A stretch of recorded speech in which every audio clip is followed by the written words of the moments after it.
Alors, à partir de cette notion de fonction antisymétrique, vous prenez un petit temps pour aller revoir le chapitre sur le groupe symétrique, puisqu'à partir de maintenant, on va utiliser les permutations.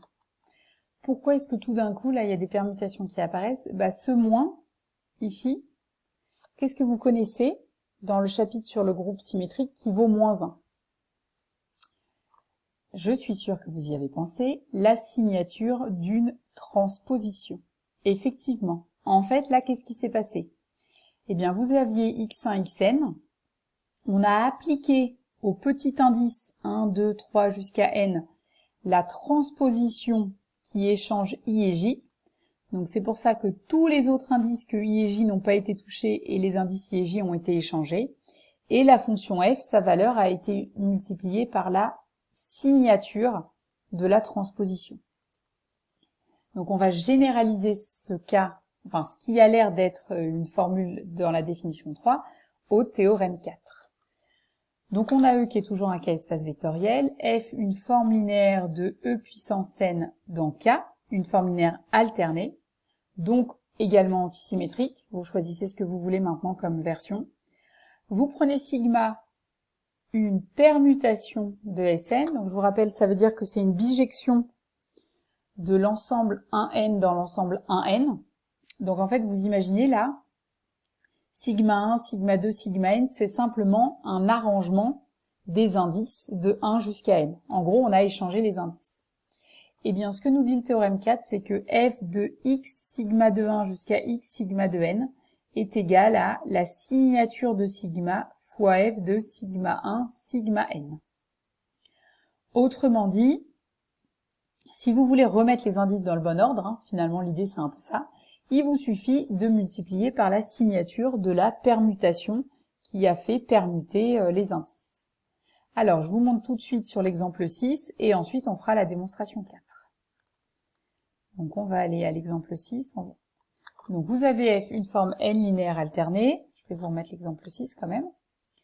On a f une forme n linéaire alternée, on nous demande de calculer f de x2, x3, xn, x1 en fonction de f de x1, x2, etc. En gros, qu'est-ce qui se passe pour les remettre dans l'ordre? Alors, f de x2, x3, xn, x1, en fait, qu'est-ce qu'on a appliqué ici comme permutation? On a appliqué le n cycle qui envoie 1 sur 2, puisque ici, en fait, c'est sigma de 1 qui vaut 2, sigma de 2 qui vaut 3, sigma de 3 qui vaut 4, etc. Donc, en fait, c'est le cycle 2, 3, 4, n, 1. À chaque fois, 1 est envoyé sur 2, 2 est envoyé sur 3, voilà.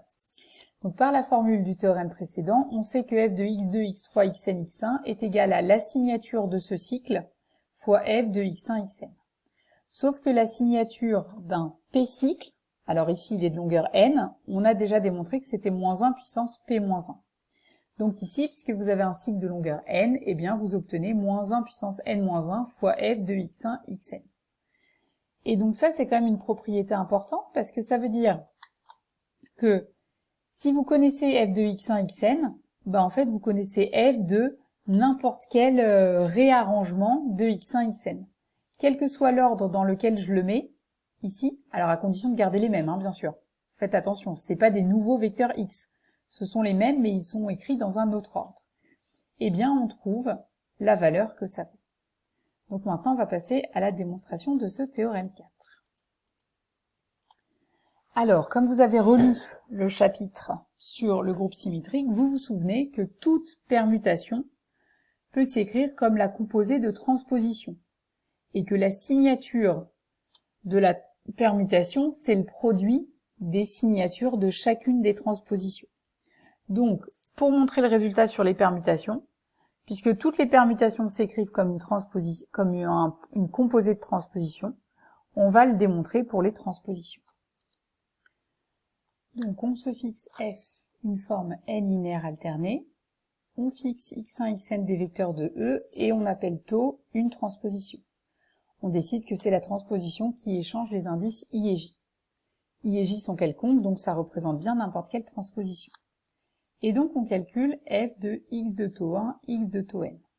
Alors, puisque taux, c'est la transposition qui échange i et j, Tous les indices avant xi ne sont pas changés, donc ça reste x1 jusqu'à xi-1. L'indice i devient j, l'indice j devient i et tous les autres sont inchangés. Donc en fait, f de x taux 1, x taux n, c'est égal à f de xj, xi. Et ça, puisque la fonction f est alternée, en particulier, elle est antisymétrique, donc ça vaut moins f de xi, xj. C'est la définition d'une fonction antisymétrique.